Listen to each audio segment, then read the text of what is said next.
Welcome to the World Unraveled with Brandon Kinnig. Again, it's been a month since I last podcasted. I meant to be back sooner.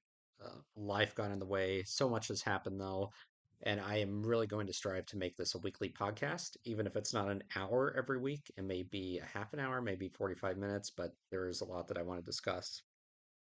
And so much has happened. I want to start with the Canadian and Australian national elections, which are now a couple weeks old, but no less relevant today because they provide us with insight into how our Western allies are reacting in the Trump era and how they're registering their disapproval.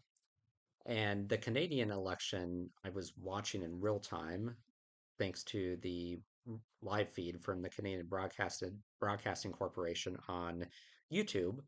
Felt like I was a Canadian, and it was, of course, I was geeking out as a political nerd. It also had relevance for me as somebody who has volunteered and worked a national election in Canada back in 2015 when I was working on behalf of the Conservative Party and trying to re-elect Stephen Harper, which we were successful. He did get re-elected. Um, but, I'm on opposite sides this time. I was supporting the Liberal Party mainly because it's critical to show distance in the Trump era and to send a message. And it's quite remarkable when you think about it. Uh, the Canadian Liberals have been in power for 12 years under Justin Trudeau, and any party that's been in power for that long is going to become unpopular. Trudeau had some of his lowest approval ratings, and as recently as last November or December, national polling in Canada showed the Liberals losing to the Conservatives by double digit margins. We're talking about 20 points, 25 points. So it was all, but uh, it was forecasted that the Liberals were going to lose big and that the Conservatives were going to win a majority. Of course, the Liberals were smart enough to have Justin Trudeau step down and leader, which he obliged, and to have a new leader appointed, Mark Carney. And Mark Carney is, I think, a tailor-made candidate for somebody that cares about policy and wants a wonk in place who has expertise, knowledge, of course, none of the stuff that we care about in the United States anymore, but Canadians still care about this. Mark Carney got his undergrad from Harvard University in economics, and then he went on to study at Oxford.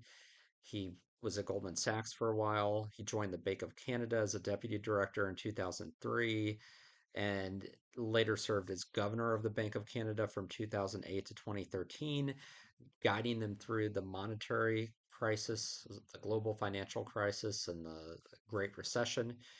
And then he later held a term as the governor of the Bank of England from 2013 to 2020, where he helped shepherd the central bank's response to Brexit in the early phase of the COVID pandemic.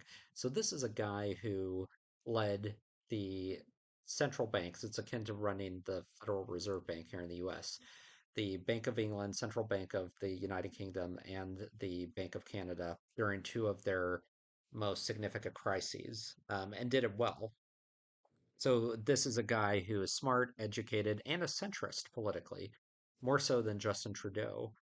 And that swap out made a difference. But what made the biggest difference was the fact that Donald Trump was elected president. Because as soon as he was in office and the tariffs started coming, and he insisted on Canada becoming the 51st state and denigrated Justin Trudeau by calling him governor several times, Canadians didn't like that. They didn't like the tariffs. The United States and Canada are tied very closely. Many states in the US, Canada is their number one trading partner, including my own home state of Kansas. And the economic ramifications for both the US and Canada are exponential in terms of if you talk about like the auto industry, um, timber, um, lumber, and I mean many other different sectors, fishing. So Canadians as nice as they are, they were pissed. They're very pissed off. They start cut back their travel significantly to the United States, and the tourism industry is hurting greatly from Canadians, particularly Canadian snowbirds to places like California and Florida. So the turnaround has been remarkable because the conservative leader in Canada was Pierre Poilievre, and initially he was trying to take on some of Trump's rhetoric and running on a Make Canada Great Again slogan. Um, but to his credit, I mean, he is not a populist in the sense of Trump, where he was trying to, he was not running on tariffs, he was not running on restricting trade, but he was running on trying to rebuild the Canadian economy. However, that was too much for Canadians. They wanted a clear line of separation from Trump, and Pierre Poilievre wasn't going to give it to them. And so it was interesting because Pierre Poilievre realized that, adopting some of the populism of Trump wasn't working out well, so he tried to pivot. And at one point, it was hilarious actually. He claimed that, you know, his opponent, Mark Carney, Trump wanted Carney to be prime minister because he knew that he would be able to push him around, even though it's somewhat the opposite. Trump would probably do better with a conservative as prime minister rather than someone from the Liberal Party who's running basically against Trump. So the Liberals were able to turn around a double-digit deficit and win on election night. They won 169 seats. Now, they didn't win a majority. They needed to win 172 seats for a majority. So they were three seats shy, but it's still a remarkable outcome for a party that was considered dead in this election just 4 months ago, 4 or 5 months ago, and had been written off entirely for them to come back and extend their reign over the country. 12-year reign so far.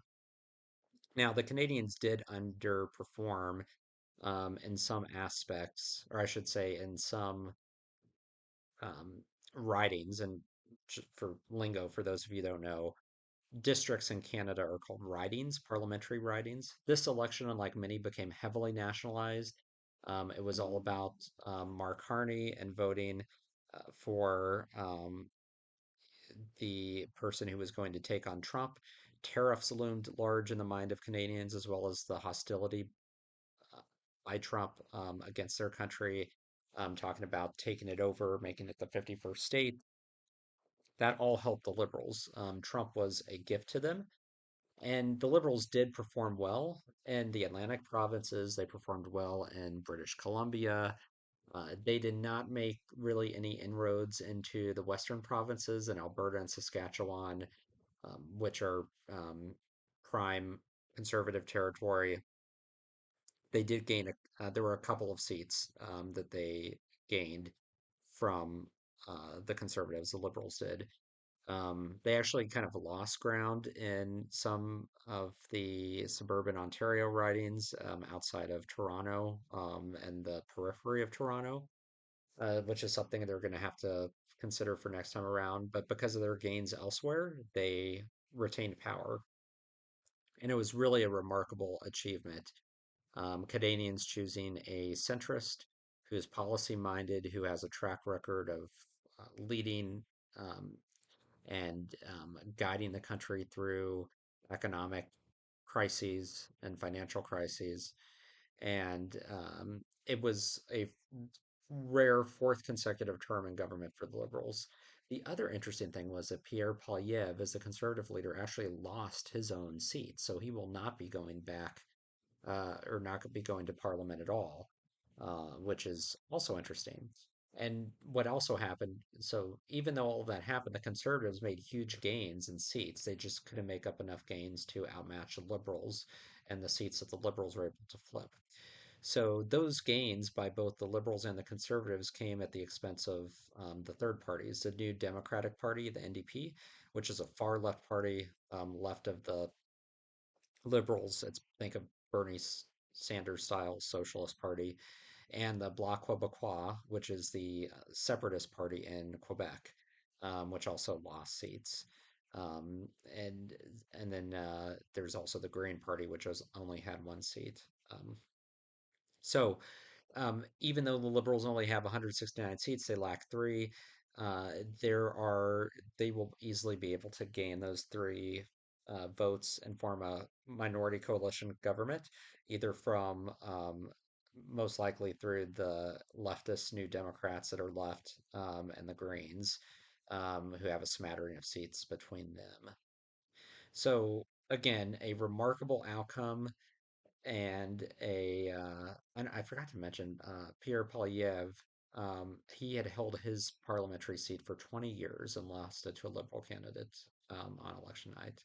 Again, very unusual for a party leader, whether the party wins or loses, to lose their own seat, especially one who's held on to that seat for 20 years. And interestingly enough, in the weeks after that, Mark Carney had his first meeting with Trump a couple weeks ago at the White House, and Trump made a comment about Canada becoming the 51st state, and Mark Carney was resolute, said absolutely no way that's going to happen. And I mean, he is showing that he's going to be the strong leader that Canada elected him to be. The other outcome was even more recent in Australia, just a couple of weeks ago.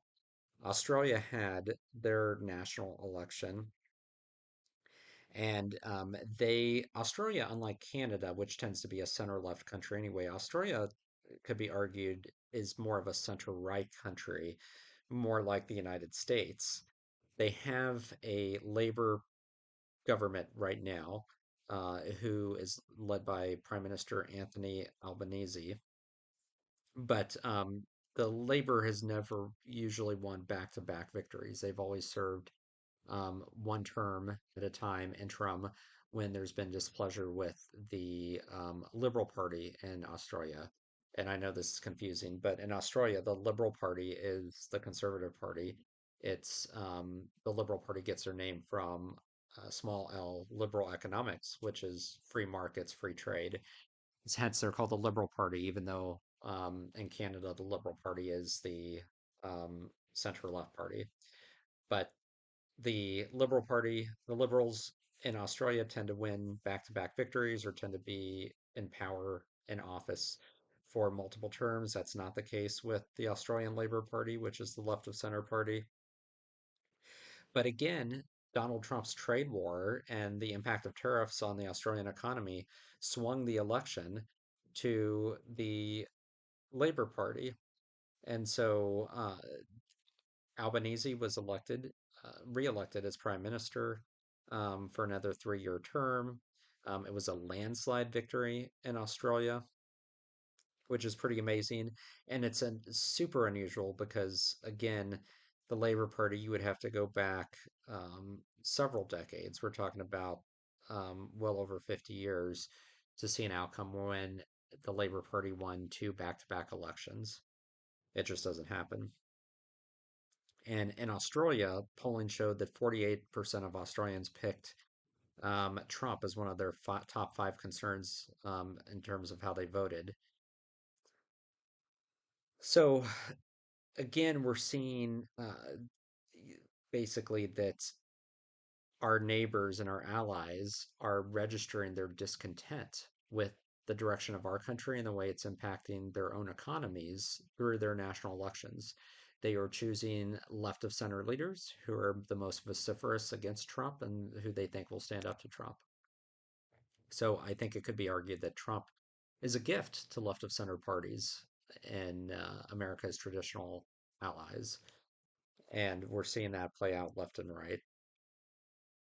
Here at home, Trump has gained notoriety for a very dubious distinction.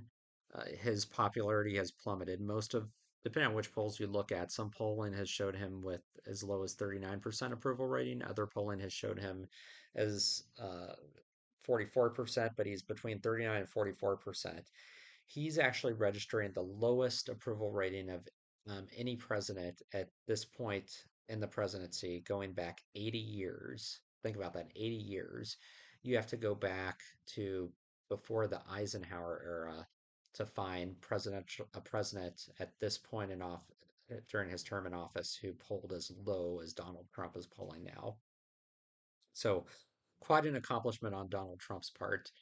He only won 49.9% of the vote. He did not win a majority when he be coming into office, and he has seen his popularity plummet quickly due to his economic policy, the tariffs, the increasing economic uncertainty, the feeling that we're headed towards a recession, which is being borne out by economic indicators, by the series of scandals that have happened with Signalgate, and then particularly with Doge and just the chainsaw mentality that has swept Washington, where entire federal agencies are being eliminated, and in some cases, people are being hired back, federal employees are being hired back after the fact who work in crucial roles, whether that be the National Nuclear Agency or whether that be NIH scientists. And Americans in poll after poll have shown that they oppose what Doge is doing in strong terms. So Trump is not popular here at home. The only issue, and he's lost the economy in terms of a major issue, the only issue that he is still leading on is immigration. And some polling has started to show that has shifted as well, particularly with the aggressive moves his administration has taken with the Venezuelan migrants and sending them to the El Salvador death prison, and in individual cases like Albrego Garcia, who was sent under the auspices of being a gang member, even MS-13, even though none of that evidence has been presented by the Justice Department. And then just more and more cases that are being played out at home where illegal immigrants who have lived here their entire life, some were brought here as children, are being rounded up and deported. Or in the case of the grad student who's here on a visa, legal visa, and who is doing doctorate work, and uh, who they attempted to deport on a traffic infraction, minor traffic infraction, or the people that are being deported because of their pro-Palestinian beliefs or expressing their beliefs in student editorials. There's so many instances where Americans seem to finally be waking up to the fact that the administration is going way too far and they are ignoring the rule of law in their approach. And so some of this polling has already started to show that Trump is underwater even on the immigration issue, which is the one issue that he has led on. But having the lowest 100-day approval rating in 80 years, I mean, that's that's something that you can't overstate in terms of where we are right now, and where Trump is, more importantly. Um, and there's so many stories of these immigrants. There was a German tourist, these two German teenage girls who were detained and deported from the US because they arrived in Hawaii without a hotel reservation. So immigration authorities suspected that they were here to work in the United States illegally, and they deported them. And who would have thought you have to have a hotel reservation to come to the US? These girls had planned a multi-city, multi-state vacation. And so, no, they hadn't booked hotels in advance because they didn't know their itinerary and which cities they were going to go to first. And they were going to book their accommodations as they went, which actually isn't crazy, especially if you're young and you're unattached or you're traveling with friends or you're backpacking. People tend to do that. They don't always have their accommodations s- scheduled and reserved ahead of time. But these girls were kept in a detainment center for 2 weeks. They said that the conditions were horrible. They were fed subpar food. Uh, they had to wear prison uniforms. They were placed in a holding cell with long-term detainees, some of whom had criminal charges levied against them. The girls were subjected to full body scans and strip searches. They claimed that they slept on moldy mattresses and they were told by the guards to avoid eating the expired food that they were given. Um, and they described it as a fever dream. I mean, it's embarrassing that this is the way we're treating people who are visiting the United States, who are here because, they, for some reason, they still want to visit our country. I don't understand it because if I was a European, I would not want to come over here right now, particularly with everything going on and in the way that the administration is behaving. But it's truly remarkable, and there's stories like this everywhere.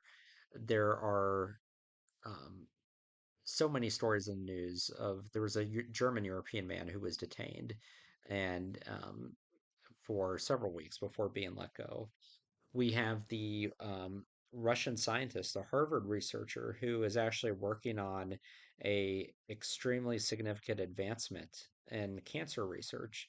She's been here on a legal visa, living and working in the U.S. for years now, and she was detained at the airport returning to the United States, coming back into the country because of some of her equipment that she brought with her, which apparently was seized and wasn't allowed back into the country. Under normal circumstances, if you have uh, equipment with you, or I think in her case, it was like bird eggs for some of the experiments that she was doing.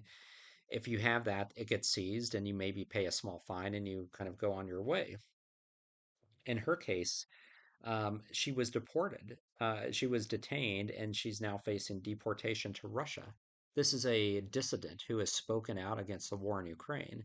So she will almost certainly face uh, punishment going back to Russia and face recrimination of some kind and retaliation and harassment. And so naturally, she doesn't want to go. And she's being detained right now at an ICE center in Louisiana with 80 other women. And it was frog specimens. That's what she was bringing back with her, but it was part of her lab work.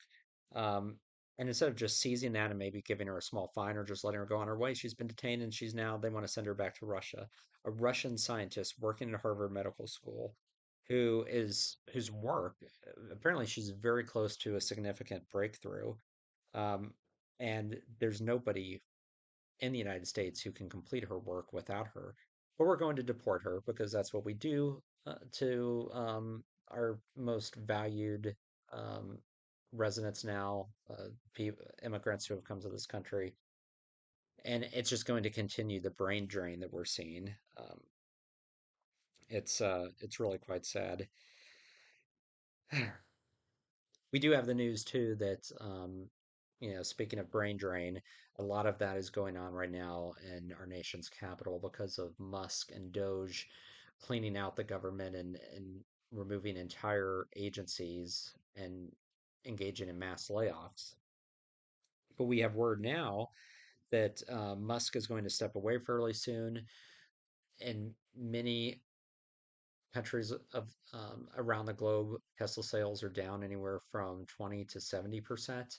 Their stock price has plummeted by over 25% since the start of the year. And there is a lot of unrest at Tesla among the board of directors that he needs to either come back or be replaced because he's neglecting the company that he is supposed to be leading as CEO. So Elon Musk announced that he is stepping away in the coming weeks from his head post at Doge. Um, the irony is that for all of this, the claim about trying to find savings, cost cutting in government, the U.S. Treasury is on pace to spend 7.4% more in 2025 than last year during the Biden administration. And already during the first 100 days, they have more federal spending has occurred than at this point last year under Biden.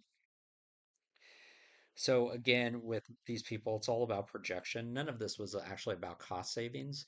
For Elon Musk and for his Doge team, it was about getting access to files and to records and being able to create a master database to eliminate federal jobs and automate everything through AI, but also to give Elon access to all of this information and data that he can then use to grow his own companies, as well as target people potentially for harassment. And that's really what this is all about.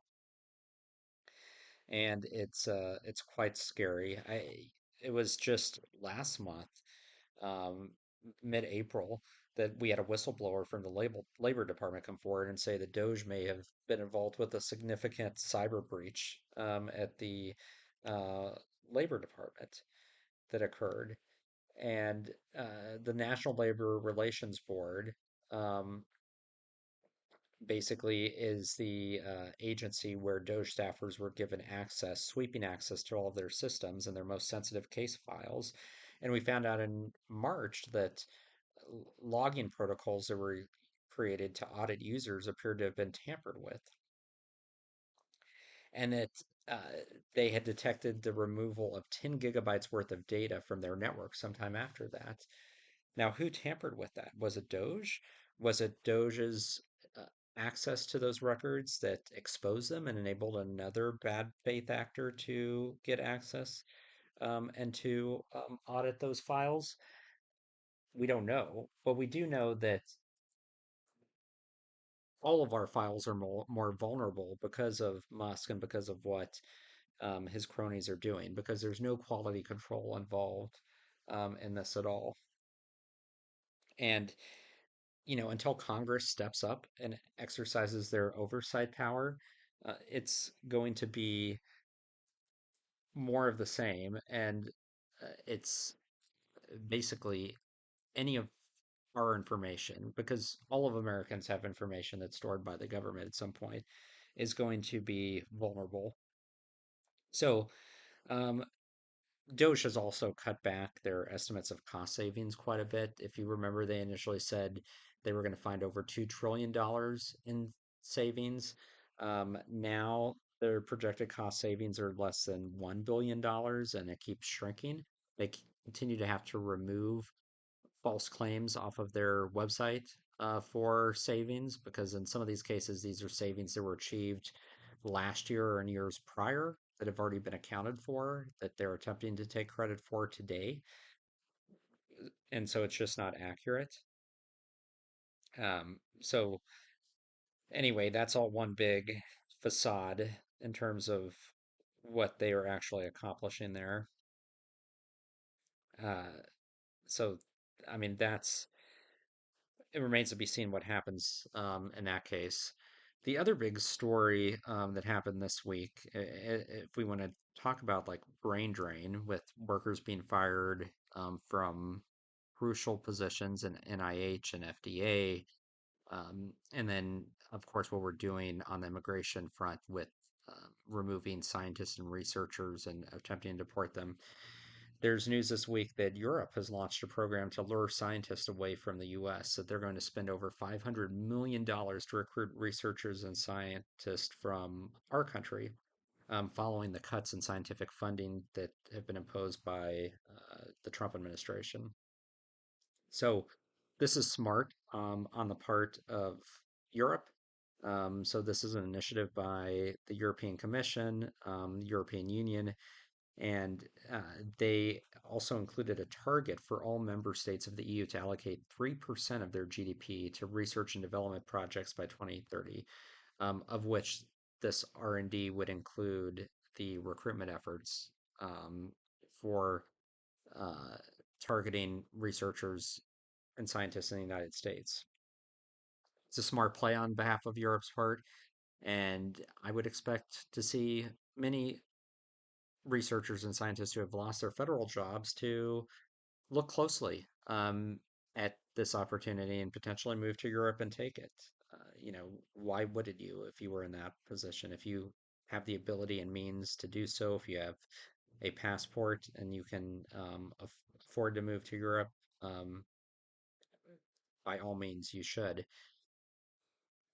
And the other big news of the week, um, actually, I do want to jump back to the issue of cost savings. What's so laughable is this administration doesn't care about saving money.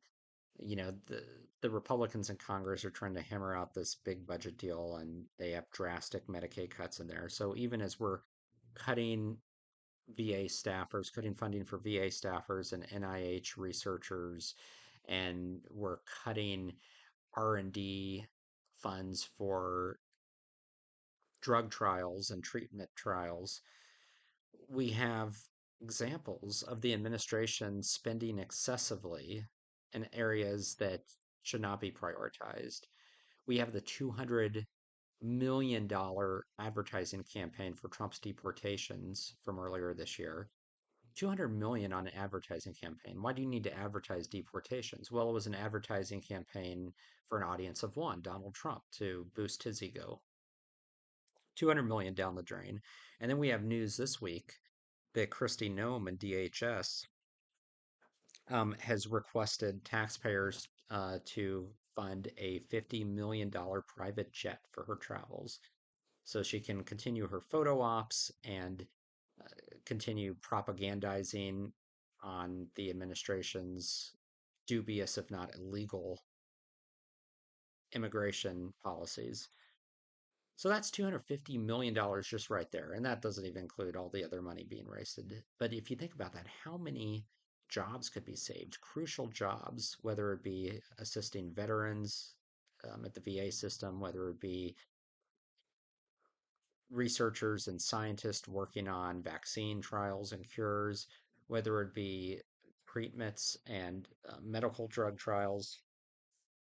It's just staggering that these pet projects and personal trials can be wasted. Uh, and yeah, the other big news over the course of this last week was Donald Trump announcing that he was going to accept the $400 million luxury jet from the Gulf nation of Qatar. Really a bribe to him, something that no president has ever accepted unapologetically, any type of gift on that level, especially from an autocratic nation that has a history of funding terrorist groups like the Muslim Brotherhood and Hamas. And it's insane that a president would just, without hesitating, accept this because it's not going to be Air Force One. It would take years to outfit it and equip it to function as Air Force One with all the security protocol that have to be in place. Trump will be out of office at that point. But guess what? We found out that he's going to take it with him when he leaves office. So even if this is to go forward, he would never use it while in office. So it wouldn't be any type of official instrument of the presidency. But then he would get to take it with him to his president to help with the development of his presidential library when he leaves office. So it really is nothing more than a personal gift and a bribe, a $400 million personal gift. It's disgusting. And Democrats need to tie Trump to this and point to it as part of a larger pattern of a culture of corruption in the Trump White House. And the fact that Trump is focused on the wrong things. He's not focused on bringing prices down.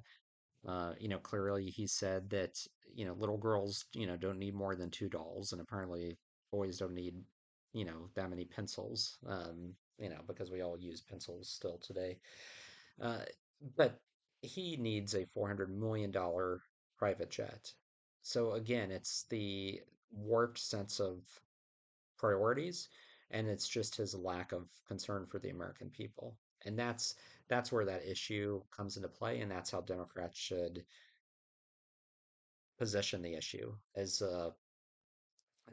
basically that we are accepting a jet from a country that is not our ally, that they are using it to gain leverage over the American president, clearly as a bribe, and that Trump is focused on accepting a gift that's worth, uh, you know, millions of dollars, hundreds of millions of dollars, when he is telling Americans to go without. and to suffer and to struggle, all uh, to placate his thirst for tariffs, which is absurd. And it's just also shows he has no respect for the American people, that he thinks that they should go without, and pay higher prices and face economic hardship in their own families and in their own budgets, because he has this warped sense of what tariffs are going to accomplish. We're over 150 days in, and we only have one deal from the tariffs to even speak to, and that is the deal with the UK. And we had a surplus, trade surplus with the UK. The UK isn't even one of the countries where we had a trade deficit with, where we were buying more of their goods and they were buying more of, than they were of ours. And it's the opposite with the UK. They were buying more of our goods and we were buying less of theirs. And yet we took a country we had a trade surplus with and we have somehow negotiated some type of deal, which we still don't have the details. One deal in 150 days.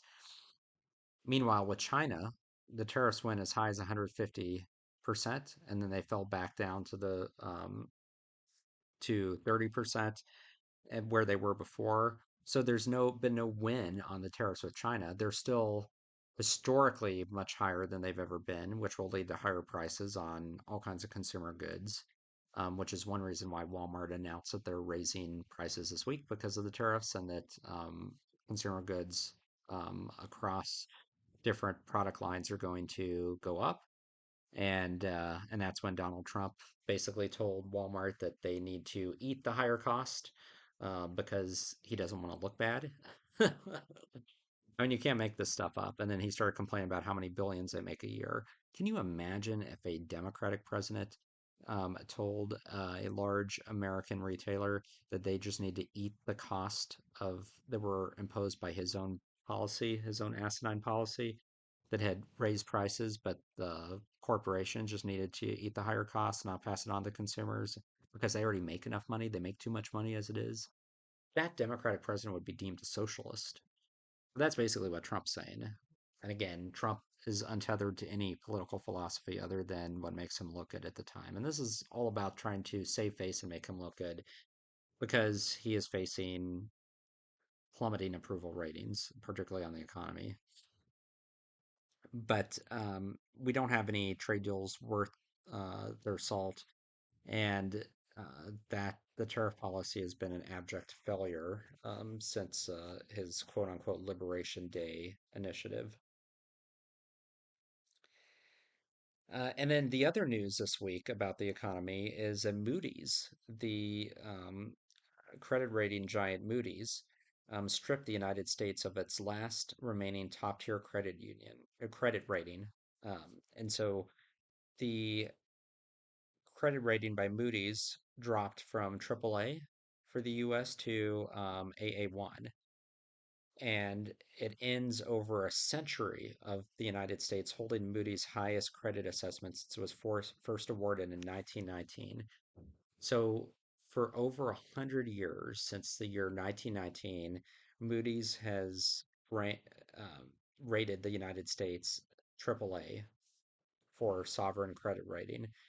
And that 100-year streak came to an end this past week, thanks to the policies of Donald Trump just 100 days in. So let that sink in.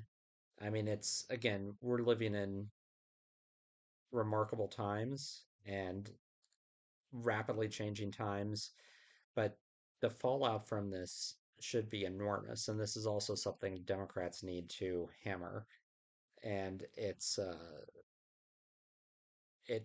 points again to the fact that we're likely headed into a recession before year's end. It should be a wake-up call to all of our politicians.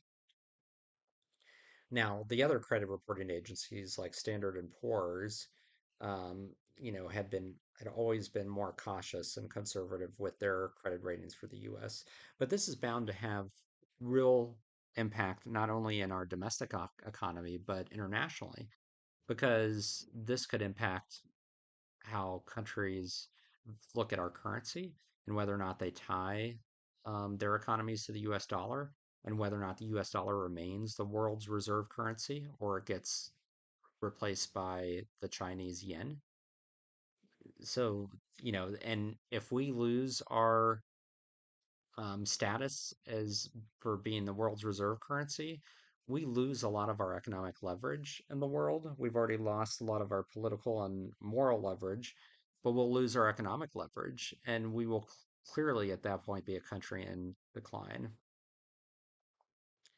So that is something to be aware of, and also it could have impact on our on treasury bonds.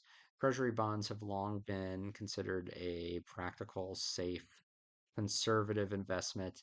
If you recall, during the financial crisis of 2008 and the Great Recession following, there were treasury bonds is where many Americans moved a lot of their investments to because they had stable interest yields and they uh, were protected. But um, the decline in the value of the dollar, as well as the loss of the dollar as the world's reserve currency, can change all of that pretty quickly and result in treasury bonds becoming very unstable. So that's something to also watch for. Hmm. Well, on that note, I'm going to end this podcast on a sigh. On a positive note, I am in our nation's capital this week, Washington, D.C. Um, Beautiful spring weather, attending a an event at the German ambassador's residence to celebrate German American economic cooperation. I'm representing our Shawnee Sister Cities Committee board of directors from back home. Look forward to that tomorrow. And if any other news breaks between now and then, I will try to get a pot up and be able to speak to that. But for now, my friends, that is it at the moment. So until next time, please keep your mind open, your sources checked, and your curiosity global. Thank you, and talk again soon.